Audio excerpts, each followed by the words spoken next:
In the deep recesses of a ruined castle, blackened by fate and twisted destiny, something stirs. Those fortresses were once great bastions, long since laid to ruin by invading armies and bellowing dragons with wet flames curling around the corners of their sneers, so now only give protection to the critters that crawl around the damp halls and under rotted floorboards. And such is true for most of these great palaces, where their round hearths have been extinguished for a great many years, but not for one. The grandest of them all, the most charred and cursed of them all, is that which brings life to the gloom with a spark of embers and a flurry of fire. The mountains, once cold and unforgiving, suddenly erupted into coils of flames and hubris. Now the glow can challenge the might of the gods. The trails of fire spread quickly through the castle's burnt corpse, lining its corridors with sparks and engulfing its throne in an inferno of dark energy. Down into its dungeons, the bodies of ancient criminals and traitors were left in cinders and ash. The maggots that had feasted on their flesh turned to dust in an instant. In the palace's grand gardens, wilted trees and dying bushes lacking the rain they desperately needed were consumed by the destruction. It whirled in the center of a cluster of trees, a tornado of dark fire feeding off their energy to give birth to a malicious construct. It was cruel magic, an incarnation of dark sorcery, and it was hungry for power. The incarnation reveled in its newfound physicality and took its first shuddering steps upon the dirt and the stone.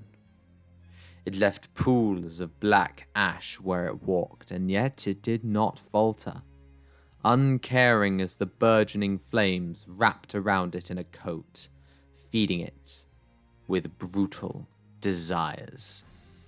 It traversed the castle's ruined halls, taking step after agonizing step along hallways and down decrepit staircases, watching uncaringly as a fossilized king burned on his throne of dust. How easily the legacies of the strong die once they are dead, the incarnation thought. It walked behind the great platform and through a roughly hewn door of rock into the only place the fire could not hope to penetrate. Once. The shrine of their deities. Fools, thought the construct. Their precious gods of hope and light could not save them from the rubble.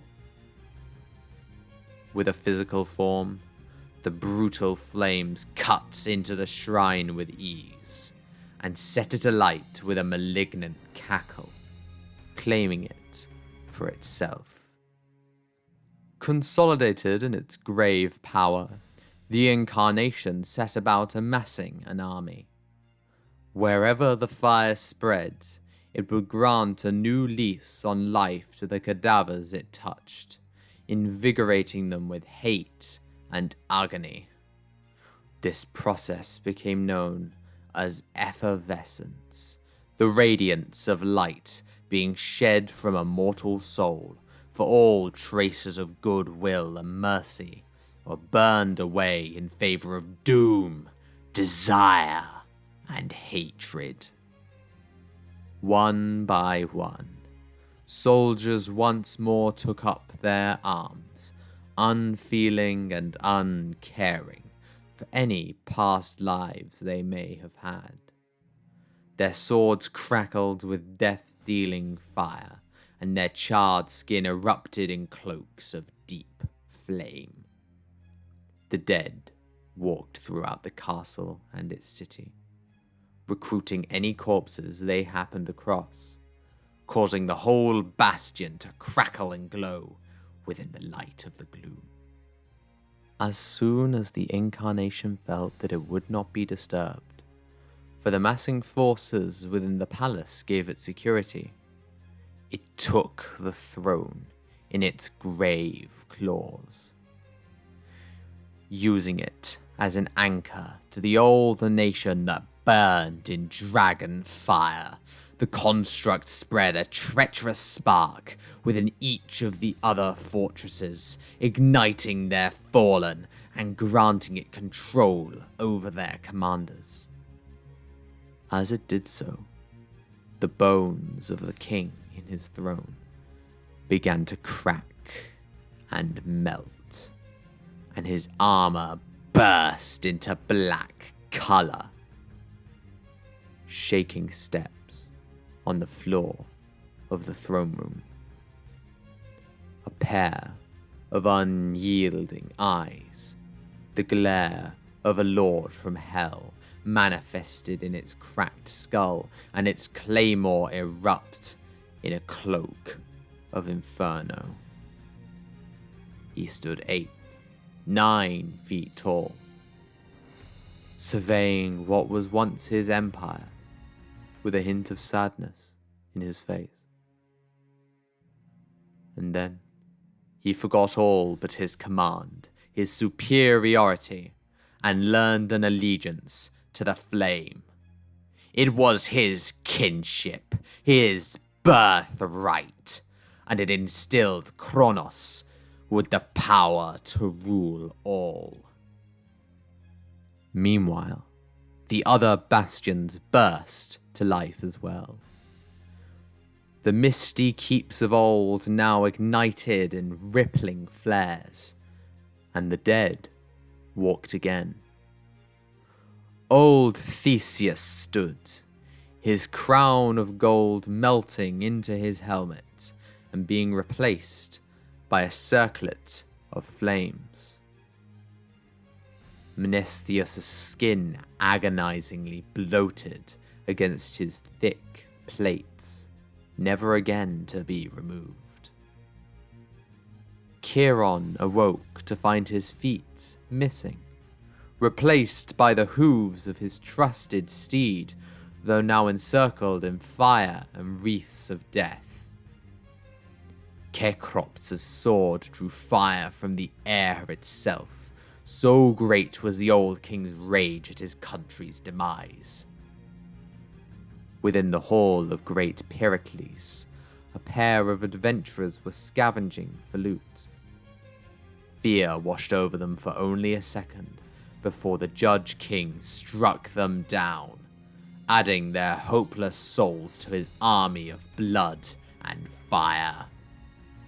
Lost King Oxyntes emerged from the ashes of his towers, a pair of bull horns wrapped around his head, and he produced a bestial roar that shook the earth. Grave Alexander, who had died in the plains of glory, arose in suffering and torment, and mounted his horse once again to right the failures of his past. At his side, the behemoth Hesperos, a giant of crackling skin and eyes of madness, his uncontrollable rage contained by the unmelting chains that bound him to service, and the brutal Aegeus, whose death at the hands of an ancient dragon fueled the fire that blazed around his swords. Each saw the sun shining above their heads, and envisioned it wreathed in dark fire and gloom, a sun of blackness and despair. They amassed their armies and strode forth into the world of the living, hungry for death and destruction.